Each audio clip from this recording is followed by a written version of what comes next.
En setembre de 2015 hi havia una trentena de centres educatius formats íntegrament per aules prefabricades, i és una manera elegant de dir barracons, que allotjaven uns 8.000 alumnes i uns 200 centres tenien algun mòdul formant part de les seues instal·lacions, un total de 1.700 barracons instal·lats al País Valencià amb un cost de manteniment de 5,5 milions d'euros anuals. Amb l'entrada del Botànic, la Conselleria va detectar que el 63% dels centres educatius necessitaven algun tipus d'actuació després de dècades sense inversió real en infraestructures públiques escolars per part del Partit Popular, al que a més se sumava la nefasta gestió de Ciegsa, líder en sobrecostos, construccions deficients, corrupcions i multes de la Unió Europea.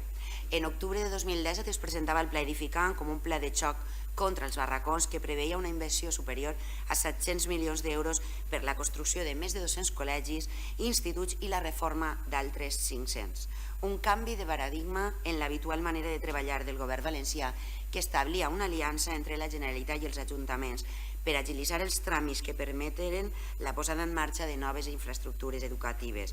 Una manera de treballar que està funcionant perfectament. A data d'avui hi ha 154 poblacions valencianes adherides al Pla Edificant, en les quals es realitzaran 279 actuacions amb una inversió prevista de 377 milions d'euros. 98 d'aquestes inversions corresponen a la construcció de nous centres educatius. Actualment queden 4.000 alumnes en barracons, però amb centres en construcció o en procés d'iniciar-se les obres. Uns barracons mòduls que per primera vegada en molt de temps són el que haurien d'haver sigut llocs provisionals per ubicar l'alumnat mentre es construeix o s'amplia el seu centre educatiu.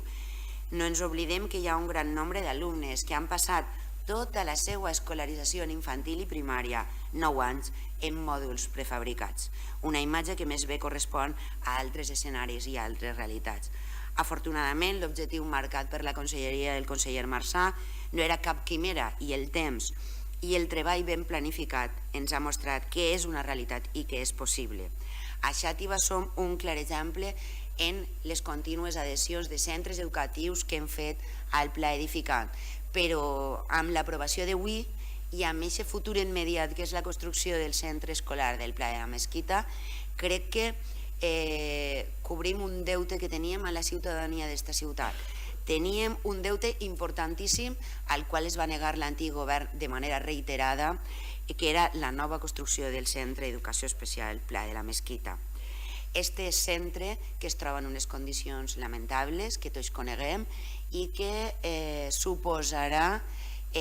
no solament tenir un centre gran en un espai magnífic, sinó que a més baix el control i la supervisió directa de l'Ajuntament de Xàtiva, amb la qual cosa no estarem esperant a diferents actuacions per part de la Conselleria en aquest cas, sinó que nosaltres tindrem la competència per a dur endavant este centre escolar o la construcció d'aquest centre escolar. Jo crec que el dia d'avui és un dia important perquè tenim paraula, hem acomplit amb allò que teníem al nostre programa electoral. Des de Compromís hem sigut unes clares defensores de modificacions en els pressupostos de la Generalitat Valenciana en èpoques passades, demanant una inversió per a aquest centre escolar, una inversió que de manera reiterada es votava en contra.